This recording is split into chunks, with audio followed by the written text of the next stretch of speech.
Ekonomi politik dan sistem politik. Ekonomi politik adalah bidang studi yang mempelajari interaksi antara kekuasaan politik dan ekonomi dalam suatu masyarakat. Dalam ilmu ekonomi politik, hubungan antara politik dan ekonomi dianggap sebagai suatu sistem yang saling terkait, di mana kebijakan politik dapat mempengaruhi struktur ekonomi dan sebaliknya.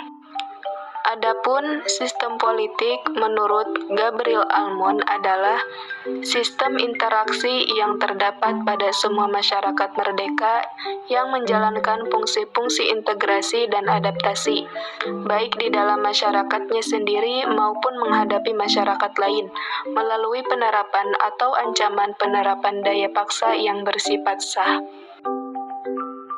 Apa itu kolektivisme? Kolektivisme atau politisme merujuk pada sistem politik yang menekankan keutamaan tujuan kolektif di atas tujuan individu, di mana kebutuhan masyarakat secara utuh umumnya sebagai sesuatu yang lebih penting daripada kebebasan individual. Yang dimaksud di sini adalah hak individu untuk melakukan sesuatu kemungkinan sangat-sangat dibatasi. Dari kolektivisme tersebut terdapat 4 pembahasan. Pertama, sosialisme. Karl Marx berpendapat bahwa sangat sedikit manfaat yang diperoleh dengan beban yang tinggi pada masyarakat yang membatasi kebebasan individual. Ada 2 ideologi, yakni komunis atau sosialisme dapat diraih melalui kekerasan, dan demokrat sosial atau mencapai sosialisme melalui demokrasi bukan kekerasan. Kedua, yaitu individualisme. Falsafah yang mengatakan bahwa individu harus memiliki kebebasan dalam berusaha meraih tujuan politik dan ekonominya. Di sini, kepentingan individu itu lebih diutamakan mereka dapat mencapai keinginan atau membentuk ekonomi mereka sendiri. Sistem politik secara demokrasi, yaitu pemerintahan oleh rakyat, dilaksanakan baik secara langsung maupun melalui wakil-wakil yang dipilih, atau demokrasi perwakilan. Perwakilan terpilih dimintai pertanggungjawaban melalui perlindungan. Yang selanjutnya, totalitarisme adalah satu orang atau partai melakukan kontrol mutlak atas semua bidang kehidupan manusia, atau partai politik yang bersaing dilarang. Totalitarisme ini dibagi menjadi 4. Yang pertama, komunis. Yang kedua, teokratis. Yang ketiga, suku. Dan keempat, sayap kanan. Selanjutnya yaitu ekonomi sistem, merupakan hubungan antara ideologi politik dan sistem ekonomi. Terdapat 2 poin. Poin pertama adalah negara-negara di mana tujuan individu diberikan keutamaan, sistem ekonomi pasar bebas dipupuk. Poin kedua, negara-negara di mana tujuan kolektif diutamakan, ada kontrol negara yang nyata atas pasar. Dari ekonomi sistem tersebut terbagi menjadi 3 poin. Poin pertama, ekonomi pasar adalah apa yang diproduksi dan dalam jumlah berapa ditentukan oleh penawaran atau permintaan dan diisyaratkan kepada produsen melalui sistem harga. Jadi, yang menentukan ekonomi tersebut adalah pasar itu sendiri. Poin kedua, ekonomi komando atau terpusat, direncanakan oleh pemerintah. Dan terakhir, poin ketiga yaitu ekonomi campuran, merupakan keseimbangan dari kedua hal di atas. Selanjutnya yaitu legal system, aturan, hukum yang mengatur tingkah laku, proses di mana undang-undang ditegakkan dan pengaduan diselesaikan. 3 jenis sistem hukum utama yang digunakan di seluruh dunia. Pertama, common law, berdasarkan tradisi, presiden, dan kebiasaan, di mana tradisi merujuk pada sejarah lokal negara. Presiden berarti meniru keputusan pengadilan atas suatu kasus yang terjadi pada masa lalu dan kebiasaan, yaitu menggunakan hukum yang biasa diaplikasikan pada situasi yang spesifik. Kedua, civil law, berdasarkan seperangkat undang-undang terperinci yang disusun dalam kode. Sistem ini menggunakan kode-kode hukum yang detail seperti sedikit perdebatan itu akan diproses melalui kode-kode yang sudah dibuat oleh beberapa negara yang memiliki sistem ini. Yang terakhir yaitu theocratic law. Hukum didasarkan pada ajaran agama.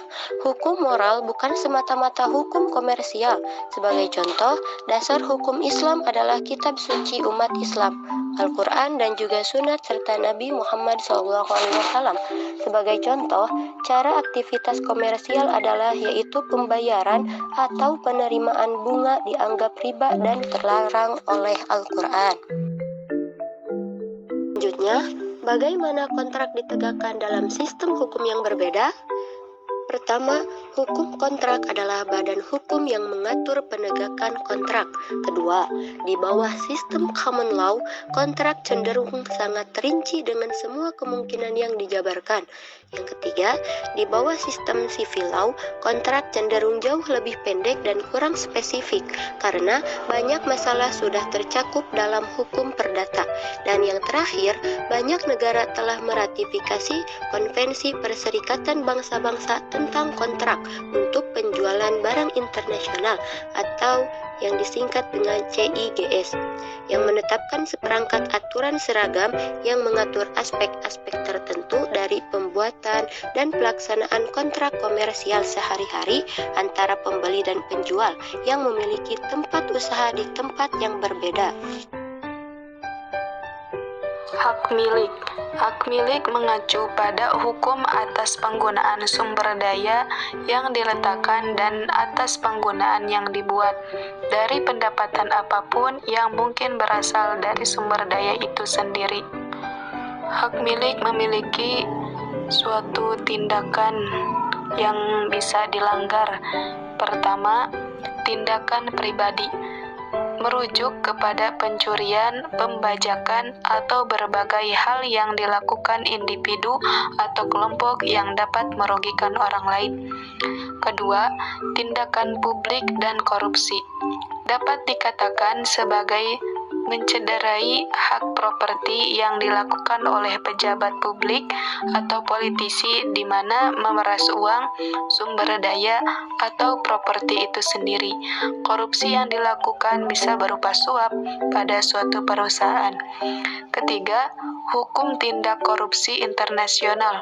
Hukum berisi tentang mendirikan dan menjaga suatu bisnis agar tetap berdiri, bersama-sama mengawasi agar tidak ada pelanggaran yang terjadi pada bisnis internasional. Ekonomi politik dan kemajuan ekonomi. Pertama, inovasi dan kewirausahaan adalah mesin pertumbuhan ekonomi jangka panjang. Kedua, inovasi dan kewirausahaan membutuhkan ekonomi pasar dan hak properti yang kuat. Ketiga, rezim demokratis mungkin lebih kondusif bagi pertumbuhan ekonomi jangka panjang daripada kediktatoran, bahkan yang baik hati sekalipun. Keempat, pertumbuhan ekonomi selanjutnya mengarah pada pembentukan rezim demokrasi.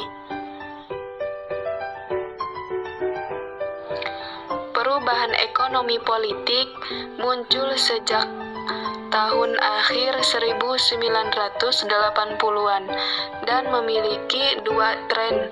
Yang pertama, revolusi demokratik pada tahun akhir 1980-an dan awal tahun 1990-an, dan memiliki poin penting. Yang pertama, banyak rezim totaliter gagal memberikan kemajuan ekonomi bagi sebagian besar populasi mereka. Kedua, teknologi informasi dan komunikasi baru telah merusak kemampuan negara untuk mengontrol akses ke informasi tanpa sensor. Ketiga, kemajuan ekonomi dalam 25 tahun terakhir telah menyebabkan kelas menengah dan pekerja semakin makmur yang mendorong reformasi demokrasi. Tren yang kedua yaitu perpindahan dari ekonomi terencana dan campuran terpusat. Memiliki poinnya yaitu lebih banyak negara telah beralih ke model berbasis pasar. Apa Apa arti ekonomi yang berubah bagi manajer? Yang pertama ada resiko politik, yaitu kemungkinan bahwa kekuatan politik akan menyebabkan perubahan drastis dalam lingkungan bisnis suatu negara yang berdampak buruk pada keuntungan dan tujuan lain dari perusahaan bisnis. Yang kedua, risiko ekonomi, yaitu kemungkinan salah urus ekonomi akan menyebabkan perubahan drastis dalam lingkungan bisnis suatu negara yang berdampak buruk pada keuntungan dan tujuan lain dari perusahaan bisnis. Yang ketiga, risiko hukum, yaitu kemungkinan bahwa mitra dagang secara oportunistik akan memutuskan kontrak atau mengambil alih hak milik. Bagaimana manajer dapat menentukan daya tarik keseluruhan pasar? Yang pertama, daya tarik keseluruhan suatu negara sebagai pasar potensial dan lokasi investasi untuk bisnis internasional bergantung pada keseimbangan manfaat, biaya, dan risiko yang terkait dengan menjalankan bisnis di negara tersebut. Yang kedua, hal-hal lain dianggap sama, pertukaran manfaat, biaya, risiko, kemungkinan besar paling menguntungkan di negara-negara maju dan berkembang yang stabil secara politik yang memiliki sistem pasar bebas dan tidak ada kenaikan dramatis baik dalam tingkat inflasi atau utang sektor swasta. Kasus Starbucks di Cina, di mana salah satu kafe di Cina meniru merek dagang dan logo Starbucks, yang kemudian Starbucks mengajukan gugatan hukum ke pengadilan.